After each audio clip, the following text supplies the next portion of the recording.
જેને ભગવાન કહીએ છીએ એના જીવનની અંદરથી કંઈક શીખવા મળે મને તમને, કે જે કૃષ્ણ પરમાત્મા જેને 14 ભુવનનો નાથ કહીએ છીએ એના જીવનમાં ક્યાંય પણ સુખ હોય તો મને કહો.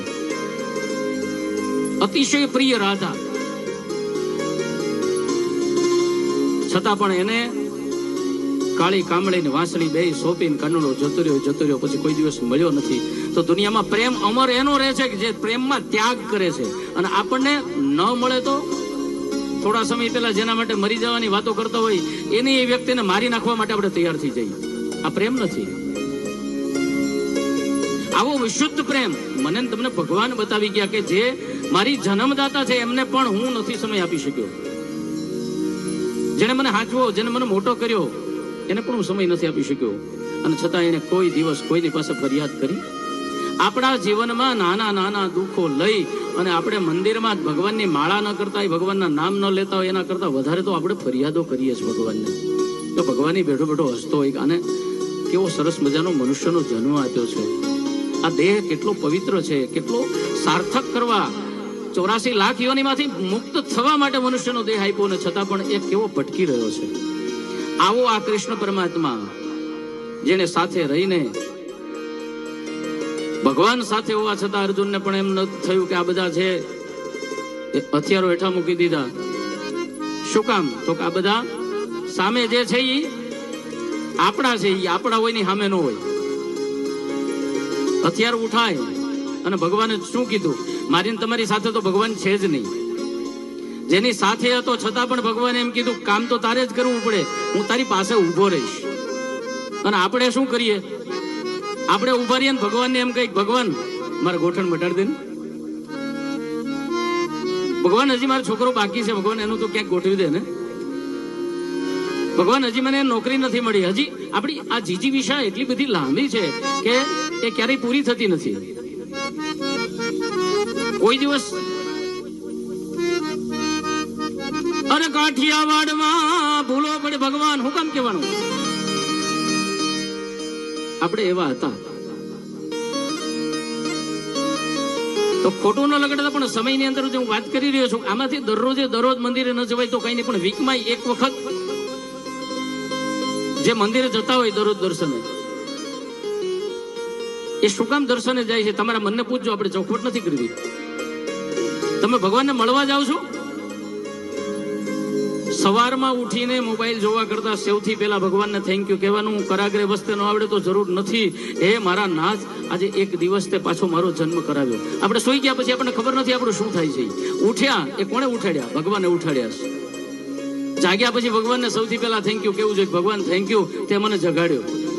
ચા પાણી નાસ્તામાં જે કાંઈ હતું ખાખરાથી લઈને પછી અત્યારે તો ડાયટિંગ કરતા હોય એટલે ઘણું બધું અલગ અલગ હોય, પણ એ શું હોય છે એની કઈ આપણને ખબર નથી. જેને જે ખાધું એ બપોરના 11:30 કે 12 થાય ત્યાં સુધીમાં જો ભગવાન પચાવે નહીં તો આખું ઘર ખાધા વગરનું રહે.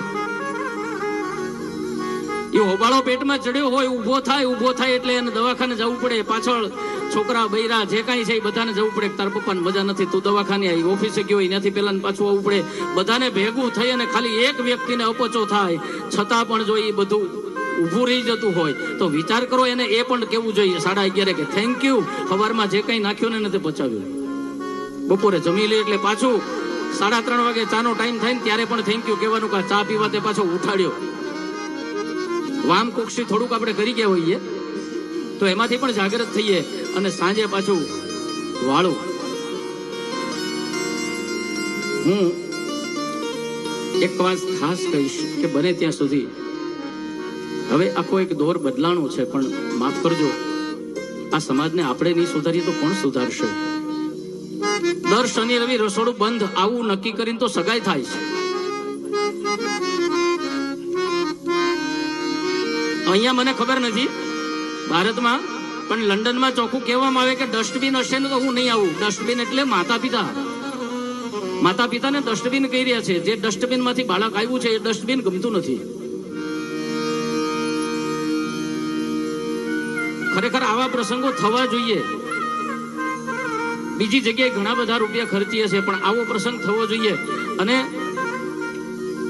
હું વાત લગ્ન તરફ જ લઈ જઈ રહ્યો છું. આપણે લગ્નમાં ડેકોરેશન એટલું બધું કરીએ, ફોટોગ્રાફી એટલી બધી કરીએ, કોઈનો વિરોધ ક્યાંય પણ નથી. એમાં એક દરવાજો ખોલે ને બીજો ખોલે ને ત્રીજો ખોલે ને એન્ટ્રી થાય, એમાં વરરાજાની એન્ટ્રી થાય, હાર પહેરાવવામાં આવે. પણ સાચી વસ્તુ જે આ સનાતન ધર્મને ટકાવી રહ્યો છે એ બ્રાહ્મણ, એના કોઈ મંત્રો ન સંભળાય, એની કોઈ સ્તુતિ ન સંભળાય, એ ક્યાં ઊભો છે એની પણ કોઈને પરવા ન હોય. હું બ્રાહ્મણ છું એટલે મને નથી કહેતો, પણ જે સનાતન સત્ય છે એ કહું છું. તમે અત્યારે તમારી પાસે સંપત્તિ છે તો વૈદિક લગ્ન કરો. ગીત તો બહુ સાંભળ્યા, ફટાણા નાન તેન જે કઈ છે એ પણ થોડું ઘણું હશે આપણું આ જાળવી રાખવા માટે, તો એ જરૂરી છે. પણ સાથે સાથે વૈદિક લગ્ન કરો, 5 વેદ ભણેલા બ્રાહ્મણો લાવો અને સ્પીકરમાં તમને સમજાવશે કે પેલો ફેરો શું, બીજો ફેરો શું, ત્રીજો ફેરો શું. અને હું તમને સાચી વાત કરું, મારું ગામ અડતાલા છે, લાઠી તાલુકો, અમરેલી જિલ્લો. હું 15 વર્ષનો હતો ત્યારથી કર્મકાંડ કરું છું. હું વિદેશ સુધી પહોંચ્યો હોય ને તો મારી લગ્ન વિધિ જોઈને જ લોકો મને લગ્ન આ લંડન સુધી પહોંચ્યો. છાપામાં જાહેરાત આવી હતી કે મંદિરમાં મહારાજની જરૂર છે. મેં એપ્લાય કર્યું, મને મળી ગયું. એ મારા મા બાપના આશીર્વાદ, મારા જાગનાથ મહાદેવના આશીર્વાદ. પણ લગ્નમાં આ શ્લોક તમારે કાયમ બધાએ સાંભળવા જોઈએ. થોડોક સમય લઈશ. સાથે ઓળખાણ પણ સૌરભભાઈ જ આપશે, જેના થકી આજે હું અહીંયા આવ્યો છું. સૌરભભાઈ સુંદરકાંડની અંદરથી લઈ અને કથાની અંદર પણ સંગીત એટલી બધી એની સારામાં સારી ટીમ છે અને એટલું બધું સારું સંગીત પીરસે છે.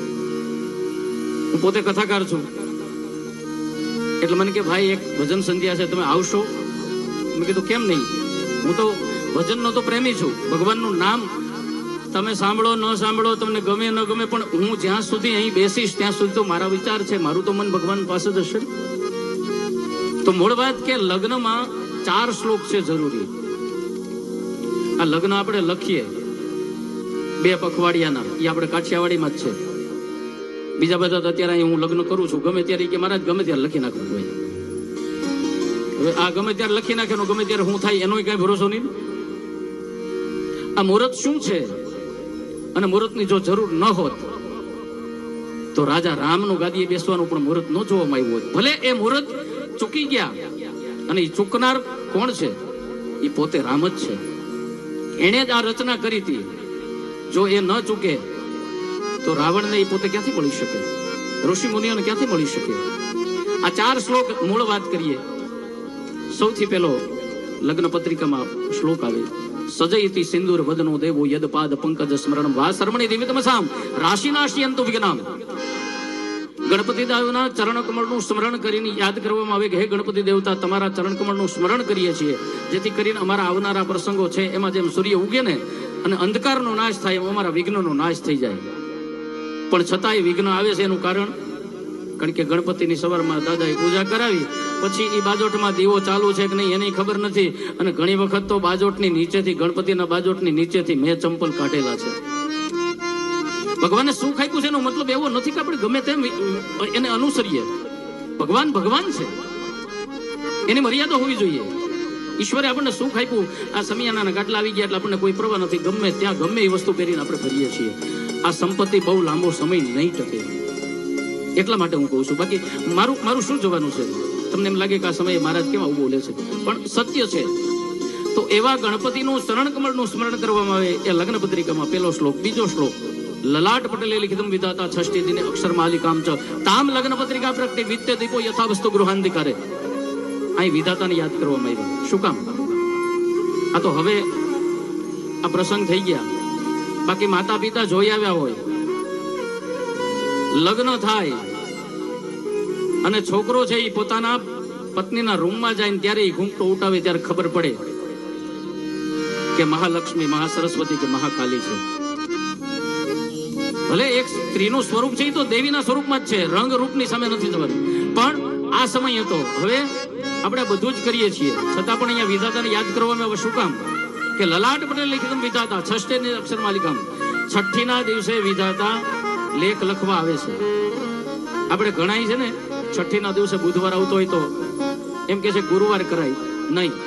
વિધાતાને બુધવાર સાથે કઈ લેના દેના નથી. 6 દિવસ એટલે 6 દિવસ. બાળક જન્મે એના 6 દિવસે પીપળાના 5 પાન મૂક્યા હોય, કંકુ ઘોળીને મૂક્યું હોય, વાંસની સરસ મજાની કલમ બનાવીને મૂકી હોય, કોરો કાગળ મૂક્યો હોય, સફેદ કપડું મૂક્યું હોય, દીવો છે એ સાણીથી ઢાકેલો હોય, પતાસા મૂકેલો હોય, ને બાળકને આમ કરીને આમ દોડવે એટલે બાળક રડે, અને એ સમયે વિધાતા લેખ લખી જાય છે.